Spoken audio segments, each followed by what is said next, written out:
So, first off, we want to get to know you. So, tell us just a little bit about your background and how you became CEO of C2. Yeah, I've been at C2 for a really long time. So about 8 or 9 years now.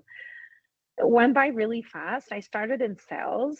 And so I just think that sales are such an entrepreneurial aspect of business. And you're very much at the forefront of what customers and partners want when you're in that position.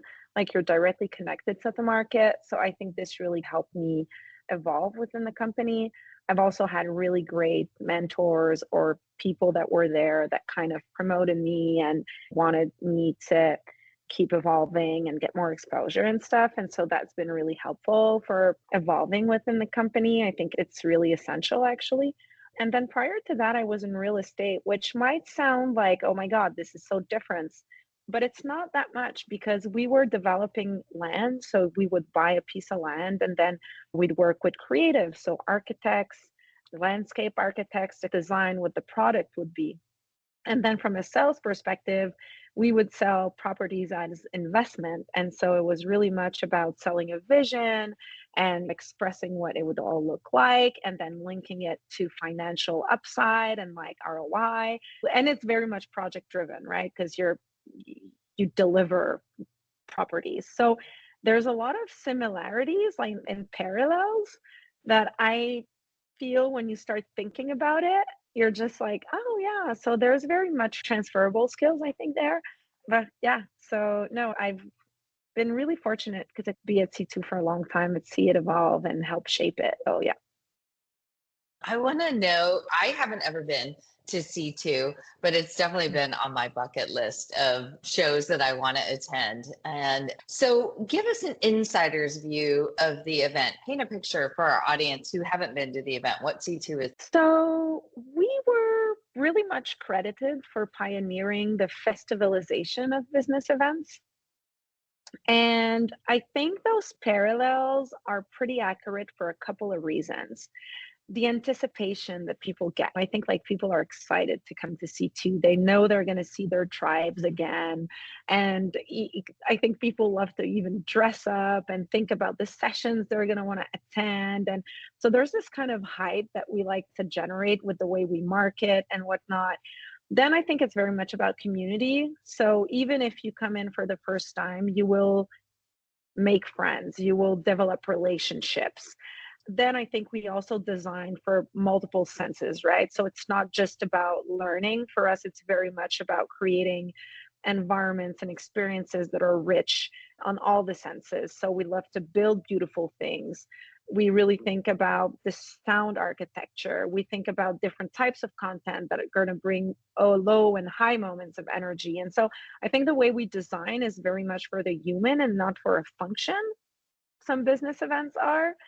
And then it's to make it a bit more concrete, we have amazing talks. So lots of experts that are going to talk on different topics. We love to play with formats. So we have labs that are experiential brainstorming environments. So we might talk about neurodiversity while people are cooking lasagna, for example, or talk about risk in business while being suspended 30 feet up in the air, where the notion of risk becomes very concrete. Then we put a lot of effort to design amazing food experiences. This year we had about 3 restaurants that we've designed from scratch, the menus, the look, like everything. And then we do a lot of emphasis around meaningful connection. So how do we get the right people to connect with the right people in the event, right? So we leverage technology, our event platform, brain dates to nurture that. And then there's a bunch of sessions and workshops and roundtables and brand experiences. So we did some speed coaching in cars before. And so instead of just having a car there, you're actually going into the car, experiencing it, but also getting a coaching session, which is very popular nowadays. So lots of cool stuff happening. And Love we do that. a lot I because love we those want people to ideas. have FOMO. I love Yeah. those examples that you shared of some of the things that you've done. I saw some pictures about rain dates and the people suspended in the air and some of those things. So definitely more of a festival feel, like you said. And I did not realize that you guys were considered one of the pioneers, but that makes sense, definitely, in Yeah, terms of and festivalization. yeah, and I think it's all of that still really much is at the surface of business, because our premise is that if you create amazing moments for people to connect deeper, more meaningfully, the business outcomes are going to be greater. So instead of approaching connection through the lens of transaction, we approach it through the lens of building meaningful connection. And I think that business is still human. And so if people connect, meet, find common shared interest, values, there's more chances that they end up actually doing business together. So we do this, we are very creative, but we do this in order to drive the actual results in ROI.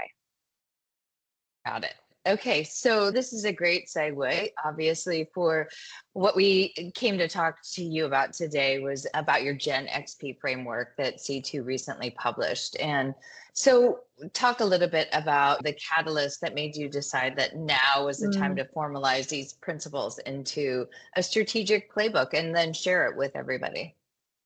yeah. So the reason why we did this more, I would say, formal exercise is because we know that experiences are having a moment right now. Like we are living in the experience economy. Generations, millennials down, value experiences more than they value product. A lot of brands are moving to not only do experiential marketing, but even explore creating their own experiential IPs, monetizing them, and showing up various experiential ways to be in touch with their communities and doing it in a way that's really anchored in like culture and relevancy. And we know also that we've been doing something special at C2 and that it really yields results. And as we're growing, as we're scaling, and as we're seeing the craft in our industry evolve, we thought, what do we feel sometimes is missing for marketers, for business leaders to really feel comfortable investing in experiential? And then how can we create common language across the industry? And how can we also equip ourselves from a creative perspective with a vision that allows us to keep growing while maintaining quality and while keeping some kind of framework that allows us to grow in a way that kind of keeps the magic alive. And we went through this pretty exhaustive exercise, and I hope people will read what we've done and contribute. And for us, it was a way to say, this is a serious craft. And if you're designing experiences, like there's a way to design them for specific outcomes. And so that's the why. I also felt that after 14 years, it's like, what have we learned? How are we keep growing as well? Like, how do we keep pushing the craft forward? Because I said like we were credited with being one of the inceptor of that festivalization, but what's next? How do we keep evolving? How do we keep pushing the envelope? How do we show up for our industry? And so that's really been what has driven the initiative. And then what are generative experiences? They're basically experiences that are shaped by the people being in the room. The value that's created is created by the fact that people are there live together. And when you look at it, a lot of trends around social, people want to create, they want to be part of the narrative, they want to create the narrative. When you look at gaming, when you look at even like generative AI, when you look at the future of traveling, all the indicators are that people want to be responsible and craft the outcome of where they're participating. That's generative experiences, if you want. It's very exciting. And for us, it's good because we've put it out in the world like a few weeks ago. And now we're having feedback and it's starting this conversation. And so the idea is that it's evolving as well. In the paper, you talk about 5 strategic pillars. Tell Yeah. us, and maybe explain briefly, if you could, which of these pillars you believe is the most critical for brands struggling in today's economic uncertainty kind of a climate Mm. that we're having right now. So I'll just name the 5 pillars real quick. So you have world creation, unpredictability and surprise, meaningful participation, living IP, and transmedia layering. And to me, they're all important, but you can tone them up or down, right? So it's not about having a 10 on 10 on each of those for every single experience. I think it's more like what is going to yield results for us. And for me, when I look at world creation, this is how cohesive it is the experience. How is it aligned conceptually? How do people feel when they enter it? So I think this is very important. What's the narrative? And then layering from a media perspective, I think also is very important, especially if you're trying to stretch your dollar, because it means that the storytelling isn't just lived during the event. It's actually accessible through various touch points. It's going to be exported on social. There might be different kind of media that come out of it. And so this, I think, is very interesting because instead of having all of the value trapped in the event wall, it allows event producers, designers, planners to really use the event as the content creating studio or the catalyst to a broader ecosystem.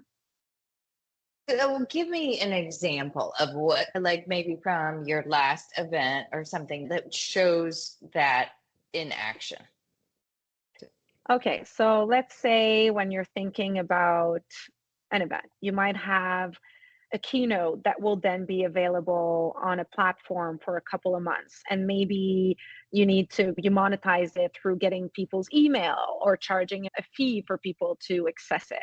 Then you're also building for shareability online, right? So what are the mechanisms? How do you actually take what's happening inside and make it available on social? Is it YouTube? Is it doing association with influencers that are going to report live? Is it then have a YouTube channel that allows people to go and be part of the content that's available or recap the content that's available? Then it's the newsletter for some that might not have had a chance to attend this particular edition that have been to previously, and they can still be in with the. And I think the people that are doing really well, let's say Netflix with Bridgerton, or where you'll have live experiences, you'll have shows, you'll have a book conversation happening be around the show. You'll be able to dress like a Bridgerton and then go to an experience in New York City with a tribe. And so it's really about thinking of your audience as a bit fandom that can come and interact with your content and your IP property in different ways at different times with various formats. That's helpful. I can picture that a lot better. Okay, so when you talk about the concept of experiences designed to evolve in real time as a central approach to the framework, how can event professionals practically implement this approach, especially when clients often some of them want predictable, controlled outcomes where, Yeah. these kind of things with an experience, obviously things can go off the rails, right? Or something that you think is going to happen may not happen. So talk a little bit about that. The premise of this is that, let's say, when you invite people to come to an event, they will fly or drive, they'll spend money, they will be there instead of being at work or with their families. And so there needs to be a concrete reason for them not to stream this content just on their couch. And what is that reason if their presence does not shape the outcome of what's being done there? And so for us, it's really crucial that when people show up collectively, there's something special that happens with the simple fact that they're there. So think about different formats, right? Workshops, think about networking, think about designing for keynotes that are going to be impacted by the people in the audience with the questions they might have or the comments they might have. And I don't think it's just about the notion of risk of, oh, we're completely losing control over the audience. I think it's more like, how do you empower the audience? And I actually think that the risk not to do it is bigger than the risk of, because then it's stale and I don't even know if people will show up on the long term. So I think it could also be done with pockets of experiences. Maybe it's not about transforming the event 100% day one. Maybe it's about saying, okay, let's try a few things that are going to get people a bit more involved in shaping that outcome, and that is going to be really empowering. And then maybe it's a transformation that spans on 3 years, 4 years. But I think there are risks that are really rewarding at some point. And I think that if you want people to share their experience, if you want them to be net promoters, you need to give them a reason to be excited. What was one of the most experiential things, or one of the things that was most shared at your last event? Like what was like really created a buzz? There's a couple of things. So we had a partnership with IKEA, and so the brain dates were actually happening in like beds and stuff. And so that was really cool. And I think it was playful and comfortable. And what because the intersection of creating this unique moment and then giving a bit of rest to people in a way, or like playing on the trend of wellness. So that was one. Then we had a art session with a very famous fashion designer and a contemporary artist. And so people would just go there and share and create contemporary art. And the colors were beautiful. And that was something that was really shared. And then we also had a lab around food security with La Table des Chefs. And so we got people to actually cook soup together. And that was then given away to nonprofits in the city to help feed people that needed it. Yeah, so these are all things that were, I think, really shared because they were also visually stunning. So creating those moments like you talked Yeah. about, with those memorable moments for business people who are also, yes, human at the same time. Talk a little bit about, you've described a shift from event planning to experience strategy. So for somebody who is just starting out on a journey like this, what are some practical first steps for those people to bring in more experience into their event? I think it starts with curiosity, and I think it starts with a desire to try new things. But I also think it starts about with the questions you ask yourself. Why am I doing this? How is this moving the needle in my company? How can it become a bigger part of the strategy of engagement with our clients, with our employees, whatever it is, the event that you're doing, or community if you're more in associative work? And what are the KPIs that we're looking to reach? And how can the experience really serve those? And I think that if the strategy portion is clear and that you're going in with an idea of not just repeating what was done the year before, but actually responding to the strategy brief is a good start. And then I think it's about curiosity, really looking at what's out there, going and see some really cool events that are successful, and then surrounding yourself with a team that, will allow you to get there. So, where do you go for inspiration? Like, what events have you taken some inspiration from, or what are some events on your bucket list? But I love to find inspiration in different fields. So I think that it's very interesting to go and see what entertainment is doing.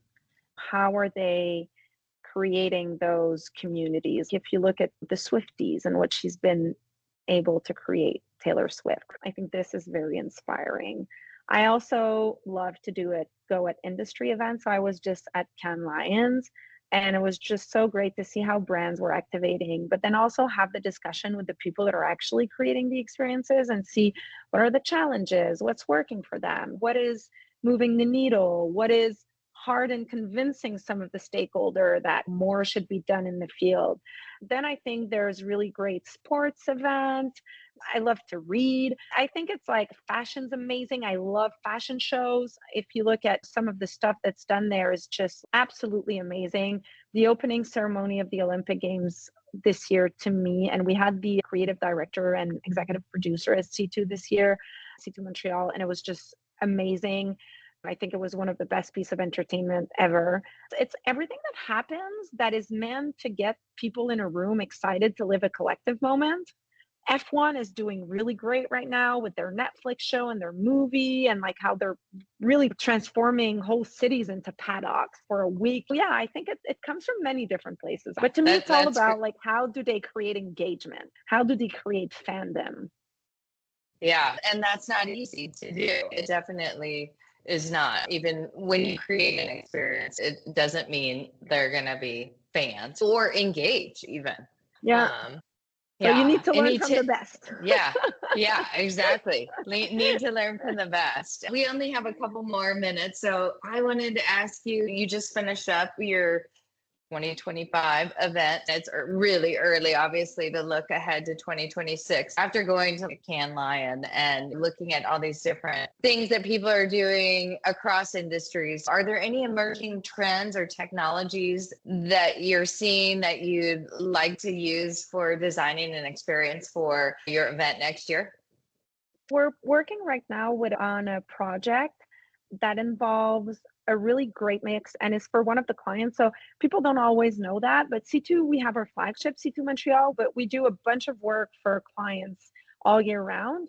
So one of those is actually really interesting because it's about taking a very strong thought leadership piece and having it like live in different formats, some of which are VR in different types of environments. So at events like the World Economic Forum, for instance, but also within some of their own events. And so I guess for me, what's really interesting is like, how do you take a story and express it through different mediums in different kind of environments and different types of events and creating this engagement cycle. So I think for me is that mix that's really interesting to explore right now. Earlier you talked about engaging all of the senses too, right? Yes. And telling, yeah, that story through, I'm assuming, that content through different platforms and then also through different senses as well. Yeah, and then AI is really interesting from a creative perspective and how it allows us to just do more and keep pushing the envelope. But I think for me, though, it's really technology is not the outcome or it's not the objective. It's really a tool or it's really a way for us to reach what we're trying to do, which is create meaningful connections, have people want to live something strong when they're at one of our experience. So that's really how we look at technology. One more question. I listened to your new podcast. You have a new podcast that just came out called Let's Make a Scene. I listened Yeah. last weekend to prepare for our conversation. As a podcast host myself, I love the audio format and in order to tell your story with your own words in a more casual way. So, what are some of the topics and guests that you have planned? So the topic is really about experiential. So that's really what we're covering and what we call generative experiences. So it's called Let's Make a Scene because we want to get out there with what the things that are exciting in the field. We have Sofia Hernandez from TikTok. She's the head of commercial. We have Jimmy Knowles, who's the head of experiential for Canva. They also did something really cool, by the way, at Cannes. And then we have Xante from Pinterest, the head of creative at Pinterest, who also did one of the best activation I've seen at Cannes. And they were all C2 speakers. And yeah, we're really excited to have those episodes out. We also have the creative director and the executive producer Thierry Reboul and Thomas Joly from the opening ceremony of the Olympics, which I was talking about earlier, and a bunch of other guests that we're going to premiere on some of our podcasts. Yeah. I'm so looking forward to that. That sounds like some great conversations. I do have one quick follow up. Since you were there at Cannes Lion and got the insider view, and you were just talking about Canva's activation and then Pinterest, I did see some pictures. Like, what were you said they were really cool? Like, what do you remember about them, or what stood out to you? Because you have that great view of being an experiential expert and activation expert. So, what made an They, impression on you? mm, for me, the thing I really found extremely impressive about Pinterest was that they got people to do stuff, to create. the beach was like a manifestation of the platform. If the platform and its biggest trends were to come alive, what would they look like and what would they be? And then most importantly, what would people do within that world or that trend? And you could see all week long, like not only was it stunning and like very well executed, but people were there doing things, connecting with one another, hence with the brand. And so for me, that was really impressive to see. It's more than just the pretty stuff, right? It's getting people to actually engage, going back to Yeah, that. it was a metaphor. It was the physical manifestation of what the platform is. And you could just see the positivity. And I don't know, it was very well done. Great. Thank you so much for your time. I could talk to you all afternoon, but we'll put a link to your new podcast in our story as well. And I appreciate your time today. It's so fascinating. And we're definitely seeing the same thing. Even Informa has now a festival division. I mean, everybody, I just interviewed the head of RX last month, and he was talking about even the more traditional trade shows. They all want to bring in experiences and moments that connect people together. It's not just For sure. education and networking. No. And it's great because it's going to mean a bunch of exciting stuff ahead for our industry. And I didn't realize, so you do C2, but then you also work with brands individually to do. Yeah, that's the bigger part of the business, actually. And one of your question, I think, was around a project that we did and the results. Yeah. So we worked with a very prominent streaming platform, and we got their top 100 creators in a fully analog 2-day experience. And that was really bold because these are people that are connected 24/7. And we got them to do workshops together. We got them to connect in such meaningful ways. And the outcome was, honestly, I even saw the results and I was like, okay, are you kidding? 100% participants were satisfied. 100% said they had made meaningful connections that might lead to partnerships, and 98% increased brand sentiment. Impressive. So, yeah, so that was really, I think, such a great case study for having the courage to do something where the audience really is part of the story and the narrative that's out there. So a streaming service bringing together their Top top creators. 100, top creators, and then putting them more in a room and getting them together and working together. Yeah. Thank you so much for your time. I really appreciate it. And Thank you, Danica.